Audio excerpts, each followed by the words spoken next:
I'm cooking without a recipe again because that's all I do. So if you want to learn this, you're just going to have to watch and listen, just like my mother used to do with me. Anyway, today we're making broccoli with pasta.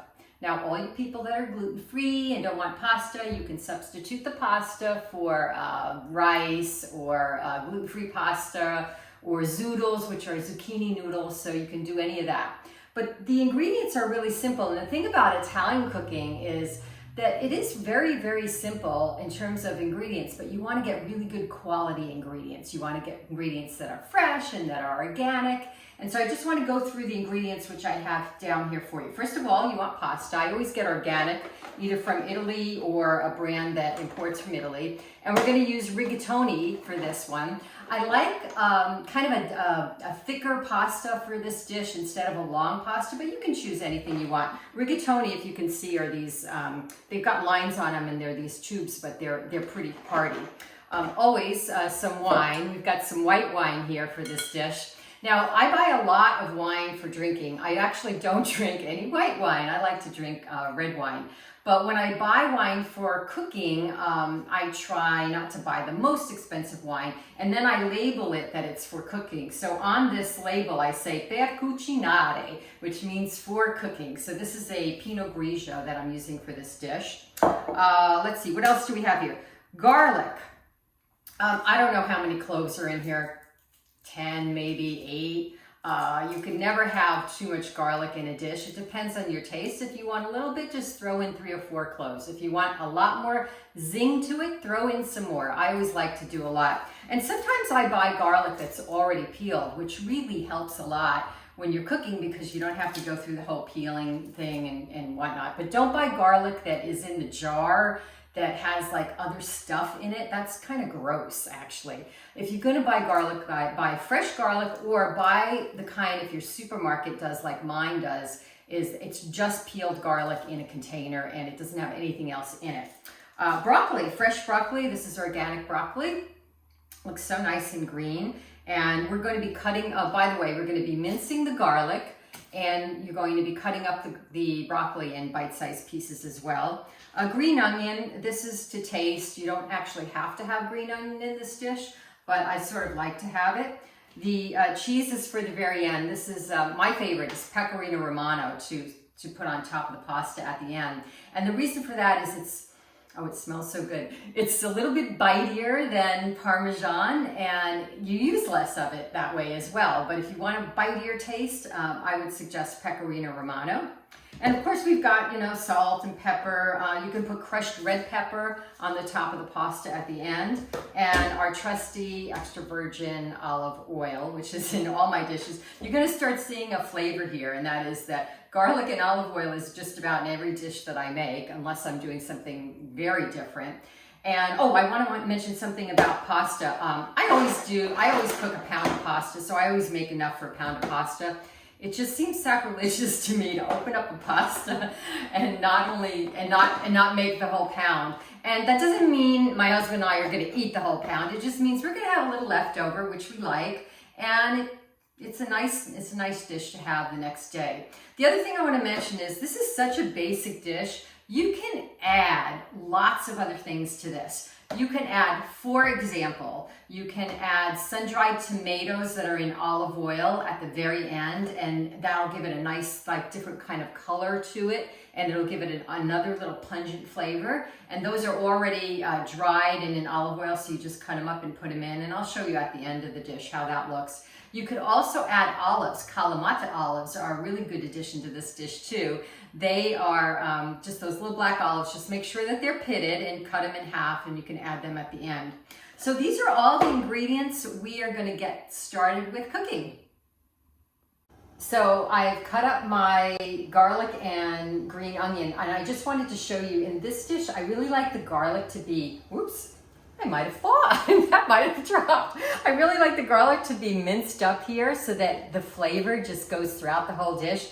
And a great way to do that is if you have one of these little choppers, these little mini food processors, I guess, and you just throw the garlic cloves in there and it'll get done really quick. I'm showing you these little shortcuts, like buying the garlic that's already peeled and this so that you can get through dinner in like 20 minutes and you can make it in 20 minutes. I also wanted to show you something on the broccoli. So the broccoli is cut up. Oops, put that out of the shot. The broccoli is cut up, but I don't want to eliminate all of the stems. So if you can see here, I've actually cut up some of the stems as well because that has a lot of nutrients in it.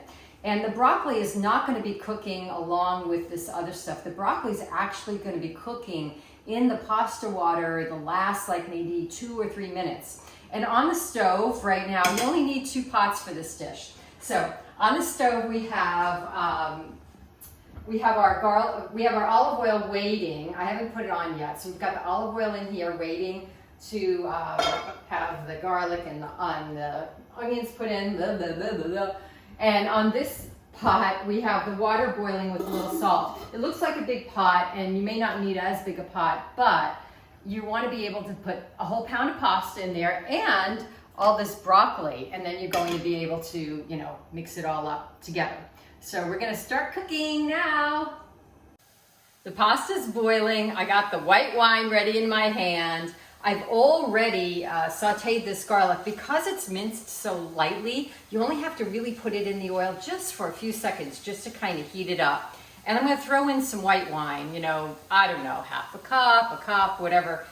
You're going to just have to watch this because you're going to need some liquid for this dish. We're also going to save some of the pasta water. And I'm going to put the heat up just a little bit while the wine and the alcohol cooks out. So I'll do a little bit more. And we can just cover that up for now. And the pasta water, the pasta water is just about boiling. So this is all going to take just another few minutes. And the pasta maybe takes about 10 minutes to cook. We're at the home stretch now. We have the olive oil sauce already done. I turned it off because all the wine and the alcohol sort of came out of that. And now we're on the pasta, and we're going to throw in the broccoli. There's about 3 minutes left, and we're throwing in the broccoli now. We're going to just mix that up. And 2 things that are really, really important about this. One is on pastas, on the boxes, or when you buy dry pasta, it gives you an amount of cooking time. I would always go to the lower amount instead of the higher amount because you want your pasta to be al dente, and you also it's also good for glycemic index in terms of digestion. It takes longer to digest when it is not overcooked. So you want your pasta less cooked rather than more cooked.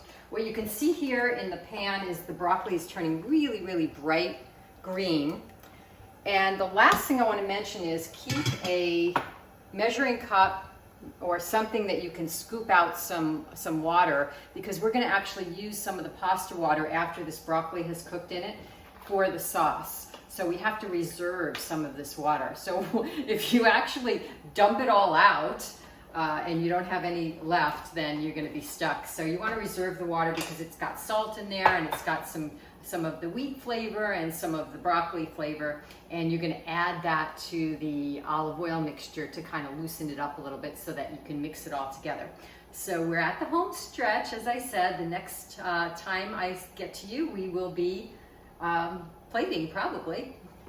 So what I did here is I mixed in the sauce after I added the water from the pasta that I saved, which was maybe about 1/4 cup to 1/2 cup. And I mixed that in with the pasta and broccoli. And now we're gonna plate. We are ready to eat. I'm gonna do one last thing. I've actually plated this 2 ways. One with just what we made, the pasta and broccoli by itself, if you can see that, maybe zoom in. There you go. And the one next to it, remember in the beginning I said you can add some items to this? This one has sun-dried tomatoes and Kalamata olives and a little sprinkle of this red pepper on it to just make it a little bit more spicier. And here's what the Kalamata olives look like cut up. And what I'm going to do for both of them is we never buy cheese that's already grated. We just buy a big hunk of Pecorino Romano cheese. You can buy cheese that's grated, and that's fine. Just don't buy the cheese that's in those, I I don't know, those boxes or those cans. I don't know what the heck is in that, and it does not taste like cheese. It's kind of like fake cheese. So if you're gonna put cheese on your pasta, buy real cheese. So this is Pecorino Romano. I'm just gonna put a little bit here on top of this one. Oh, that looks so pretty. A little bit on this one. Of course, I'm gonna have to take a taste. Here, let's get a close-up of these two dishes before I take a taste. And I think I'm gonna go spicy tonight. Woohoo! So this is my spicy dish. And the pasta is al dente. I could taste the garlic and the olive oil and that zing of the red pepper. So delicious. And I'm chewing. And here, I have my glass of red wine because I love red wine. And this one happens to be, I think, a Zinfandel. Buon appetito and salute.